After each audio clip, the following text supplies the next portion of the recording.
తెలంగాణ రాష్ట్రంలో అసెంబ్లీ ఎన్నికలకు మించి లోక్సభ ఎన్నికలు చాలా ఆసక్తికరంగా జరిగాయి. బహుశా అసెంబ్లీ ఎన్నికల్లో తెలంగాణ రాష్ట్రంలో లీడర్లు ఇంతలా టెన్షన్ పడి ఉండకపోవచ్చు. లోక్సభ ఎన్నికల్లో మాత్రం ప్రజలు ఎవరి వైపు నిలుచుంటారా అని లీడర్లు టెన్షన్ పడ్డారు. ఎట్టకేలకు లోక్సభ ఎన్నికలు ముగిశాయి. కాంగ్రెస్ పార్టీ మేము 13 నుండి 15 స్థానాలు గెలుస్తామని చెబుతుంది. ఇక బీఆర్ఎస్ పార్టీ ఏమో మేము బీజేపీ కాంగ్రెస్ పార్టీల కంటే ఎక్కువ సీట్లే గెలుస్తామని స్టేట్మెంట్లు ఇస్తున్నారు.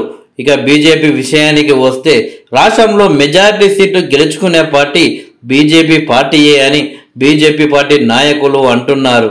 పార్టీకి సంబంధించిన నేతలు ఆ పార్టీయే గెలుస్తుంది, ఆ పార్టీయే ఎక్కువ సీట్లు గెలుస్తుంది అని చెబుతున్నప్పటికీ సర్వేలు మాత్రం వాళ్ళు చెబుతున్న మాటలన్నీ అబద్ధాలు అని తేల్చి చెబుతున్నాయి.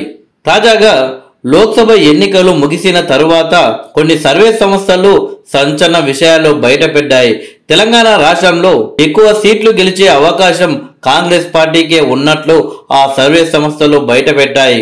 కాంగ్రెస్ పార్టీ తెలంగాణ రాష్ట్రంలో 13 లేదా 14 సీట్లు గెలిచే అవకాశం ఉన్నట్లు ఆ సర్వే సంస్థలు చెబుతున్నాయి.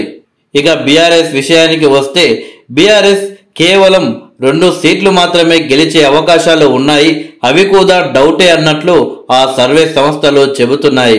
ఇక బీజేపీ విషయానికి వస్తే బీజేపీ తెలంగాణ రాష్ట్రంలో 4 లోక్సభ స్థానాలు ఉన్నట్లు తెలిపాయి.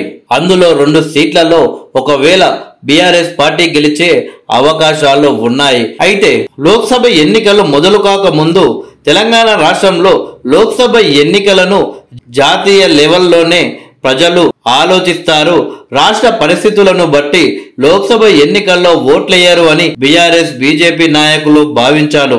కానీ తెలంగాణ కాంగ్రెస్ పార్టీ నాయకులు ప్రజలను తన వైపు తిప్పుకోవడంలో సక్సెస్ అయ్యారనే చెప్పవచ్చు. బీఆర్ఎస్ పార్టీకి ఈ ఎన్నికల్లో ఎక్కువగా మైనస్ కావడం ఏంటంటే మహిళల ఓట్లే అని చెప్పవచ్చు. రాష్ట్రంలో మహిళలంతా గుంపు గుత్తగా కాంగ్రెస్ పార్టీకి ఓట్లేసినట్లు తెలుస్తుంది. అసెంబ్లీ ఎన్నికల్లో 6 గ్యారంటీలలో ఎక్కువగా మహిళలకే ప్రాధాన్యత ఇవ్వడం, ఆ తర్వాత అసెంబ్లీ ఎన్నికల్లో గెలిచిన తర్వాత ఒక్కొక్కటిగా గ్యారంటీలు ప్రభుత్వం అమలు చేసుకుంటూ పోవడంతో మహిళలు కాంగ్రెస్ పార్టీ వైపు బలంగా నిలబడ్డట్లు తెలుస్తుంది. ఆర్టీసీ బస్సులో మహిళలకు ఉచిత ప్రయాణం గ్యారంటీ ఏదైతే ఉందో ఆ గ్యారంటీ మహిళలను ఆకట్టుకున్నట్టు తెలుస్తుంది.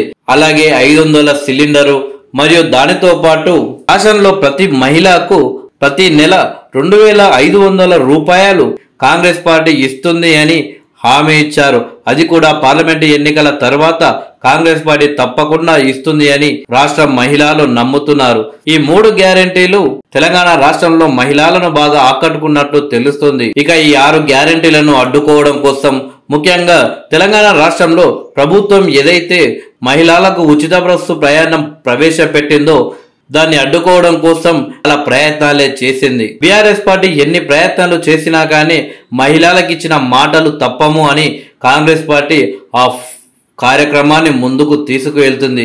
అలాగే మిగిలిన గ్యారంటీలను సైతం బీఆర్ఎస్ పార్టీ అడ్డుకోవడానికి ప్రయత్నాలు చేస్తుంది. ఇది మహిళలకు ఆగ్రహం తెప్పించినట్లు తెలుస్తుంది. దీంతో రాష్ట్రంలో మహిళలంతా గుంపు గుత్తగా కాంగ్రెస్ పార్టీకే ఓట్లేసినట్లు తెలుస్తుంది.